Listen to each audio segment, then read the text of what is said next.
Sir, what are you doing sitting here? What's in the case? I'm waiting for my wife. What does it look like I'm doing? I need to know what's inside. You blind? It's a guitar box. What else would be in it? Open the box. Right now, you're going to be arrested. You serious? It's a guitar. Hospital security guard Michael Brennan saw a black man sitting in the lobby with a guitar case at his feet, and without observing any threatening behavior or attempting to speak with the man, Brennan called 911 and reported a suspicious individual with a possible weapon, because in his mind, a black man with a large case in a hospital lobby couldn't be anything but a threat. When officers Patrick Doyle and Matthew Rollins arrived, they approached the black man, Victor Ellison, and demanded he open the case immediately or he would be arrested for obstruction and failure to cooperate with a lawful investigation. What security guard Brennan and the responding officers didn't know was that Victor Ellison was a professional musician who had played on Grammy-nominated albums, that the case contained a $12,000 vintage Martin guitar he had just picked up from a luthier, and that Brennan's racially motivated call and the officers' aggressive response would trigger a lawsuit that would cost the hospital and the city nearly $1 million. Before we go further, what city or country are you watching from? Drop it in the comments. We love seeing where you're tuning in from. And if you believe a black man should be able to sit in a hospital lobby with a guitar case without police being called, like this video and subscribe. Memorial Hospital on a Thursday afternoon in mid-April looked exactly the way hospital lobbies always look. People sitting in chairs waiting for appointments, visitors checking in at the front desk, staff members in scrubs moving between departments with clipboards and tablets, the sound of phones ringing at the reception desk, the low hum of conversations, the occasional announcement over the PA system calling doctors to different floors. It was busy but not chaotic, routine but not quiet, and nobody in that lobby was doing anything that would make a reasonable person feel unsafe. Victor Ellison sat in a chair near the east wall of the lobby, with his phone in one hand and a guitar case resting upright on the floor between his feet. He was 42 years old, a professional session musician and guitarist, who had spent the last 20 years playing on albums for artists whose names people would recognize, performing in studios across 3 states, and building a reputation as someone you called when you needed a guitarist who could play anything from jazz to blues to classical without needing more than one take. He was wearing dark jeans, a button-down shirt with the sleeves rolled up, and clean leather shoes that had seen some wear but were well maintained. His hair was neat, his appearance was professional, and he looked like exactly what he was. A working musician who had somewhere to be later and was killing time while he waited. He had been sitting in that chair for about 25 minutes, and he was there because his wife Angela had a follow-up appointment with her cardiologist on the 3rd floor. The appointment was running a little long, which wasn't unusual for cardiology appointments, so Victor had texted her to let her know he was downstairs in the lobby and would wait for her there. He had his guitar with him because he had just picked it up from a luthier who had spent 3 weeks doing restoration work on a vintage 1968 Martin D28 that Victor had bought at an estate sale 2 years earlier. The guitar was worth about $12,000 now that the restoration was complete, and Victor wasn't about to leave it in his car in a hospital parking lot while he waited. He scrolled through his emails, responded to a text from a producer asking if he was available for a session next week, and checked the time. Angela's appointment should be finishing up in the next 10 minutes. He put his phone in his pocket and looked around the lobby, watching people come and go, not thinking about anything in particular. That was when Michael Brennan walked past. Brennan was 48 years old and had been working as a security guard at Memorial Hospital for 6 years. He wore a uniform that included a badge, a radio clipped to his belt, and an expression that suggested he took his job very seriously. Over those 6 years, Brennan had built a reputation among the hospital staff for being overly vigilant in ways that some people found reassuring and others found uncomfortable. He had been the subject of 3 formal complaints from black visitors to the hospital, all of them claiming he had followed them through the building, questioned them about why they were there, or treated them with suspicion when they were just visiting family members or waiting for appointments. All 3 complaints had been filed with hospital administration, noted in his personnel file, and addressed with verbal warnings that never resulted in any actual disciplinary action. Brennan walked through the lobby on his routine patrol, and his eyes landed on Victor sitting in the chair with the guitar case at his feet. He slowed his pace and stopped about 15 feet away, standing near a column where he could watch Victor without being directly in his line of sight. Brennan stared at Victor for a full 2 minutes, watching him scroll through his phone, watching him adjust the guitar case slightly so it wasn't blocking the aisle, watching him do absolutely nothing that could be considered threatening or suspicious. But in Brennan's mind, none of that mattered. What Brennan saw was a black man sitting in a hospital lobby with a large case, and his brain filled in the rest with assumptions that had nothing to do with evidence and everything to do with bias. A black man with a case that size could be carrying anything. A weapon, drugs, something dangerous. And even though Victor was sitting calmly, dressed professionally, and doing nothing more threatening than checking his phone, Brennan had already decided what he was looking at. Brennan walked away from the column and went directly to the security office on the first floor. He sat down at the desk, picked up the phone, and dialed 911. The dispatcher answered. 911? What's your emergency? Brennan's voice was calm, but carried a tone of urgency designed to make the dispatcher take him seriously. This is Michael Brennan, security at Memorial Hospital. I have a suspicious individual in the main lobby. Black male, mid-40s, sitting alone with a large case. The case could contain a weapon. I need officers here immediately. The dispatcher's voice came back with a series of standard questions. Has the individual made any threats or displayed any weapons? No, but he's been sitting there for a while now, just watching people. I don't recognize him, and the case is large enough to hold something dangerous. I need officers here to check it out. Are there any other threatening behaviors you've observed? Brennan hesitated for just a second because the honest answer was no. Victor hadn't done anything. But Brennan had already made the call, and backing down now would make him look like he had overreacted. He's acting suspicious, just sitting there. I think you should send someone. The dispatcher confirmed the address and told Brennan that officers were being dispatched. Brennan hung up the phone and walked back out to the lobby, positioning himself where he could keep an eye on Victor while he waited for the police to arrive. Victor had no idea any of this was happening. He was still sitting in his chair, still scrolling through his phone, still waiting for Angela to finish her appointment. He looked up once and saw Brennan standing near the entrance watching him, and he thought it was a little odd that a security guard was staring at him, but he didn't think much of it. Security guards watched people. That was their job. 7 minutes later, 2 police officers walked through the front entrance of the hospital. Officers Patrick Doyle and Matthew Rollins were both in uniform, both carrying the weight of their equipment belts and both walking with the kind of purposeful stride that made people in the lobby turn and look.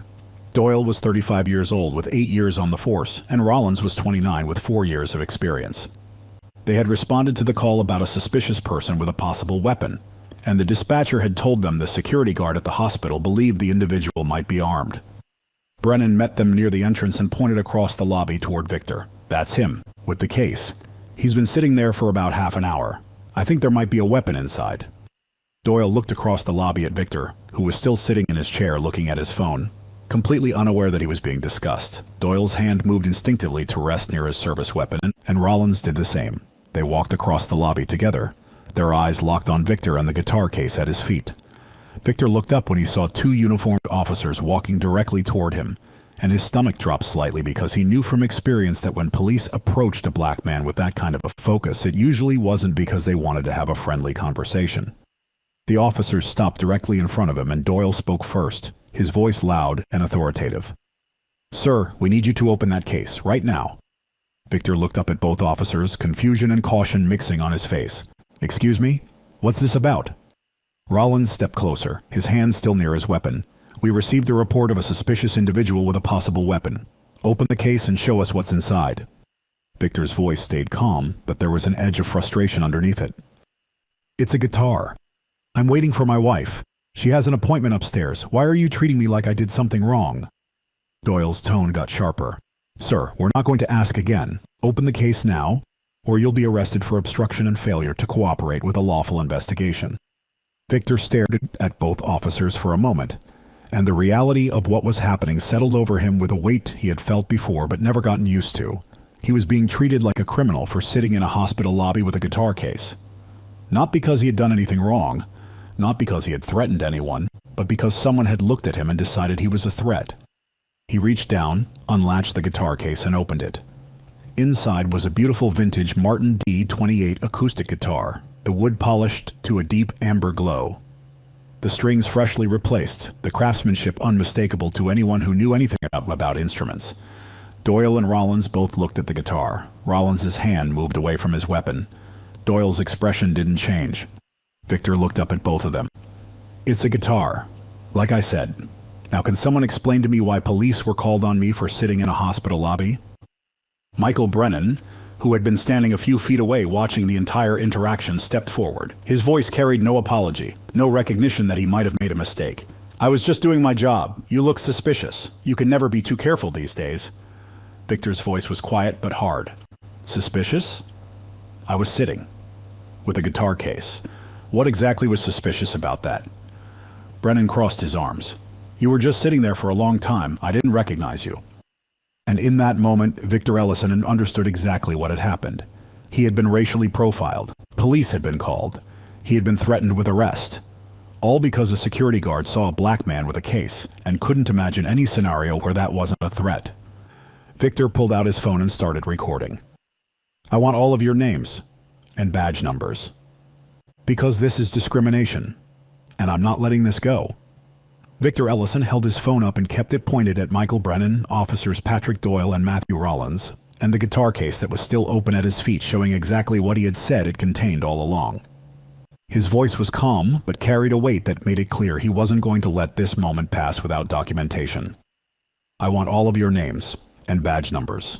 Every single one of you. Because what just happened here is racial profiling and I'm filing a complaint. Brennan stepped back slightly, his arms still crossed, his expression defensive. I was doing my job. Security protocols require me to report anything suspicious. Victor's eyes stayed locked on him. What was suspicious? Tell me exactly what I did that was suspicious. Brennan hesitated for a second, and when he spoke again, his voice had lost some of its confidence.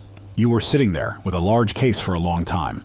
I didn't know what was inside. I didn't recognize you. Victor's voice got quieter, but somehow more forceful. So because you didn't recognize me, and because I had a guitar case, you called 911 and told them I might have a weapon. That's your justification? Brennan didn't answer. Officer Doyle stepped forward, trying to regain control of the situation. Sir, we were responding to a call. When security reports a potential threat, we have to investigate. You can understand that. Victor looked at Doyle and shook his head slowly.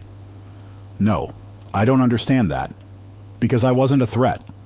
I was sitting in a chair. I wasn't bothering anyone. I wasn't acting erratically. I wasn't doing anything that a reasonable person would call threatening.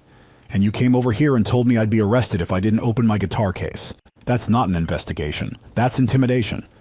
Rollins tried to interject, his tone slightly softer than Doyle's. We were just following procedures. Once we saw it was a guitar, we... You what? Victor interrupted. You apologized? You acknowledged that maybe calling police on a man sitting quietly in a hospital was an overreaction? No. Your security guard standing right there just doubled down and said he was doing his job. Other people in the lobby had stopped what they were doing and were now watching the interaction. An elderly white woman sitting 3 chairs away spoke up, her voice shaking slightly with anger. I've been sitting here longer than he has. Nobody called the police on me. Nobody asked me to open my purse. A young man near the entrance added, I've got a backpack. Nobody demanded I show them what's inside. Another visitor, a middle-aged black woman, stood up from her chair and walked closer. This is exactly what we're talking about. This man was sitting here minding his business, and somebody saw a black man with a case and decided he must be dangerous. That's profiling. That's discrimination. Brennan's face was starting to flush now, and his voice got defensive again. I treat everyone the same. I don't care what color someone is. I saw something that looked out of place, and I reported it. That's my job. Victor's voice cut through the room. If you treat everyone the same, then why didn't you ask me what was in the case before you called 911? Why didn't you have a conversation with me? Why did your first instinct go straight to calling police and saying I might have a weapon? Brennan had no answer for that.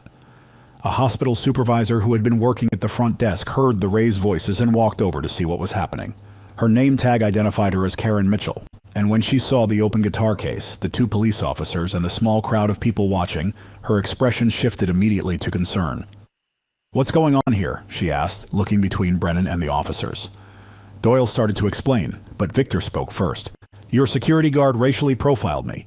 He called police and told them I had a possible weapon. I've been sitting here for half an hour waiting for my wife, and the only thing I did wrong was exist while black with a guitar case. Karen looked at Brennan. Michael, is that true? Did you call police? Brennan nodded. I saw him sitting with the case. I didn't know what was inside. I thought it was safer to... Safer? Victor's voice rose slightly. Safer for who? You didn't feel safe because a black man was sitting in a hospital lobby? That's the problem. That's exactly the problem. Karen looked at the guitar case, then at Victor, and the reality of what had happened was written all over her face. She knew this was bad. She knew the hospital had just made a serious mistake. Sir, I am so sorry. This should not have happened. Can we talk about this privately? Victor shook his head. No, we're not doing this privately. You want to talk? We talk right here, because I want everyone in this lobby to hear what I'm about to say. He looked at Brennan, then at the officers, then at Karen. I'm a professional musician. I've played on Grammy-nominated albums. I've worked with artists you've heard on the radio. That guitar in that case is worth $12,000, and I just picked it up from a luthier who spent 3 weeks restoring it. I came here to wait for my wife while she finished an appointment. And I was treated like a criminal because your security guard couldn't imagine a scenario where a black man with a case wasn't a threat. He paused, and when he spoke again, his voice was steady and cold. I'm filing a formal complaint. I'm requesting all security footage from this lobby. I'm contacting my attorney, and I'm making sure that what happened here today doesn't get swept under the rug. Karen tried to respond, but Victor wasn't finished. You can apologize all you want, but apologies don't change the fact that I was sitting here peacefully and police were called on me. Apologies don't change the fact that I was threatened with arrest for not opening my guitar case fast enough. And apologies definitely don't change the fact that this happens to black people every single day in places just like this. And most of them don't have the resources to fight back. Just then, the elevator doors at the far end of the lobby opened, and Angela Ellison stepped out. She saw Victor standing with his phone in his hand, saw the 2 police officers, saw the crowd of people watching, and her face went from confusion to anger in the span of about 2 seconds. She walked quickly across the lobby. Victor, what's going on? Victor turned to her, and his expression softened slightly. They called the police on me for sitting here with my guitar. Angela looked at Brennan, then at the officers, and her voice came out sharp and furious. You did what? And the situation, which was already tense, was about to get much worse for everyone involved. Angela Ellison stood in the middle of the hospital lobby, with her hands on her hips and her eyes moving between Michael Brennan, officers Patrick Doyle and Matthew Rollins, and the hospital supervisor Karen Mitchell, and the fury in her expression made it very clear that she was not interested in hearing excuses or apologies. She had just finished a 2-hour cardiology appointment, and she had walked downstairs expecting to find her husband waiting peacefully, not standing in front of police officers with a crowd of witnesses watching. Someone better explain to me right now why my husband was threatened with arrest for sitting in a hospital lobby. Karen tried to step in first, her voice careful and diplomatic. Ma'am, there was a misunderstanding. Our security guard saw your husband with a large case and called police as a precaution. We're very sorry for any... Angela cut her off immediately. A misunderstanding? He was sitting with his guitar. That's not a misunderstanding. That's racial profiling. Brennan tried to defend himself again, his voice getting louder. I didn't know it was a guitar. The case was large. I was concerned for public safety. Angela turned on him and her voice dropped to something cold and precise. Public safety. My husband is a professional musician. He's been playing guitar for 25 years. He's worked on albums that have been nominated for Grammys. He was sitting here waiting for me, and you decided he was a threat because you couldn't imagine a black man with a guitar case doing anything but carrying a weapon. She pulled out her own phone and opened it to a website. You want to know who my husband is? Let me show you. She held up the screen, and on it was Victor's professional website showing his discography, his credits, photos of him in recording studios with artists whose names everyone in that lobby would recognize, and a list of albums he had played on over the past 2 decades. He's played with John Legend. He's played with Alicia Keys. He's been a session musician for major labels. That guitar in that case is worth more than your monthly salary, and you treated him like a criminal. Karen looked at the phone screen and her face went pale. Doyle and Rollins exchanged glances, both of them starting to realize just how badly this situation had gone. Victor spoke up, his voice calm but carrying a weight that made everyone go quiet. I want the security footage from this lobby. All of it. From the moment I walked in until right now. I want the 911 call that your security guard made. I want the dispatch recording. I want all of it documented and preserved. Karen nodded quickly. Of course. We'll make sure you have access to everything. I also want Michael Brennan's personnel file, because I'm willing to bet this isn't the first time he's profiled someone. Karen hesitated, and that hesitation told Victor everything he needed to know. There are other complaints, aren't there? Victor's voice got quieter. Other people who were treated like I was treated. Other black visitors who were followed, questioned, made to feel like they didn't belong here. Karen didn't answer, but her expression confirmed it. Angela pulled out her phone again and made a call. It rang twice before someone answered. Marcus, it's Angela. I need you to meet us at Memorial Hospital. Victor was racially profiled by security and police were called on him. We need an attorney. Now. She stayed on the phone for another minute, giving details, and when she hung up, she looked at Karen. Our attorney is on his way. He'll be here in 20 minutes, and when he gets here, we're going to start talking about a lawsuit. Karen's voice was shaking now. Please, let's not escalate this. We can resolve this internally. We can... Resolve it internally? Angela's voice was sharp. You had police threaten to arrest my husband for sitting in your lobby. You can't resolve that internally. That's a civil rights violation. Victor pulled up the recording he had made on his phone and played it back. Brennan's voice came through clearly. I was just doing my job. You look suspicious. Then Victor's response. What was suspicious about me sitting with a guitar case? And Brennan's answer. You were just sitting there for a long time. I didn't recognize you. Victor stopped the recording and he looked at Karen. That's racial profiling, documented, on tape, and I'm going to make sure everyone hears it. By that evening, the story had already started to spread. Victor's attorney, Marcus Reed, arrived at the hospital within 30 minutes and immediately requested all security footage, the 911 call recording, and Michael Brennan's personnel file. The hospital's legal team, realizing how serious this was, began conducting their own internal investigation. What they found made the situation exponentially worse. Michael Brennan had been the subject of 3 formal complaints over his 6 years at Memorial Hospital. All 3 complaints came from black visitors. The first complaint, filed 2 years earlier, was from a black doctor who worked at a different hospital and was visiting a colleague. Brennan had followed him through the building and demanded to see his credentials, refusing to believe he was a physician. The second complaint came from a black woman visiting her mother in the ICU. Brennan had questioned why she was there and asked to see identification even though visitor policies didn't require it. The third complaint was from a black man who had been sitting in the lobby waiting for his son to finish physical therapy. Brennan had watched him for 15 minutes before approaching and asking what he was doing there.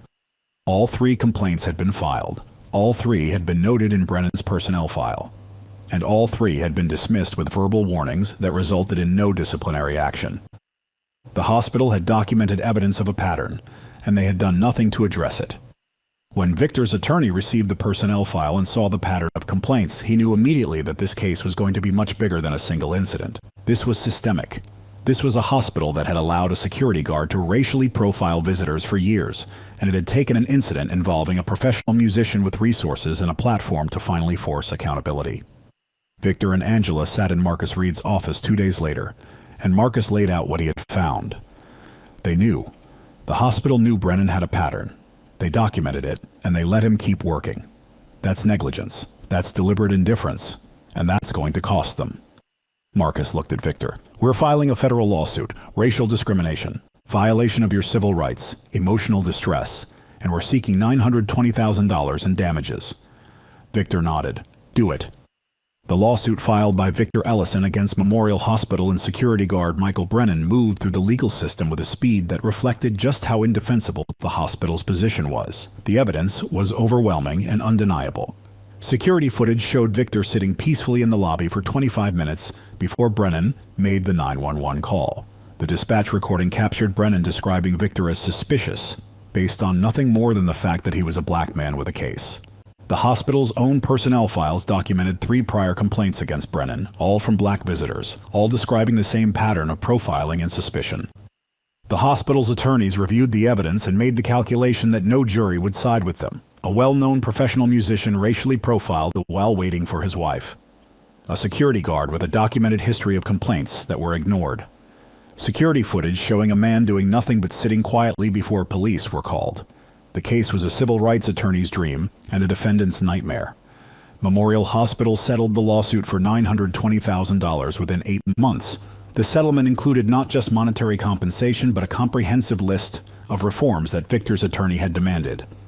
The hospital was required to terminate Michael Brennan immediately, implement mandatory bias training for all security personnel, establish an independent review process for any complaints involving racial profiling, install clear written protocols stating that security could not call police on visitors without documented threatening behavior, and conduct quarterly audits of security incident reports to identify patterns of discriminatory enforcement. Michael Brennan was fired 3 weeks after the incident. He was 48 years old with 6 years of experience in hospital security, and his termination was based on racial profiling, making a false report to police, and demonstrating a pattern of discriminatory conduct that the hospital had documented but failed to address. He appealed the termination, and his appeal was denied. No other hospital in the region would hire him once background checks revealed the reason for his firing. He eventually found work as a night shift security guard at a shopping mall, making half of what he had earned at the hospital, and his name remained permanently attached to the case as it was covered by local and national media. Officers Patrick Doyle and Matthew Rollins were not disciplined by their department, as they had been responding to a call and had no way of knowing that the security guard's report was based entirely on racial bias. However, the incident became a key example in new department training on how to respond to suspicious person calls. Officers were now required to assess the situation independently rather than simply acting on the caller's characterization, to ask clarifying questions before making demands, and to understand that threatening arrest for asserting constitutional rights violated department policy and the law. The case had a ripple effect beyond Memorial Hospital. 3 other hospitals in the city conducted their own internal reviews of security complaint records and found similar patterns of ignored complaints involving Black and Latino visitors. 2 other security guards with complaint histories were terminated. Hospital systems across the region updated their security protocols and training programs, using Victor's case as a cautionary example of what happens when patterns of bias are documented but not addressed. Victor used a portion of the settlement to establish a music education fund that provided instruments and lessons to underprivileged youth in underserved communities. He continued his successful career as a session musician and became a vocal advocate against racial profiling in public spaces. He gave interviews, spoke at conferences, and shared his story to highlight how racial bias operates even in places like hospitals where people are supposed to feel safe. The vintage Martin guitar that had been at the center of the incident remained one of Victor's most prized possessions. He played it on several high-profile recording sessions after the lawsuit was settled, and he would occasionally tell the story of how that guitar had been mistaken for a weapon by a security guard who couldn't imagine a black man in a hospital lobby being anything other than a threat.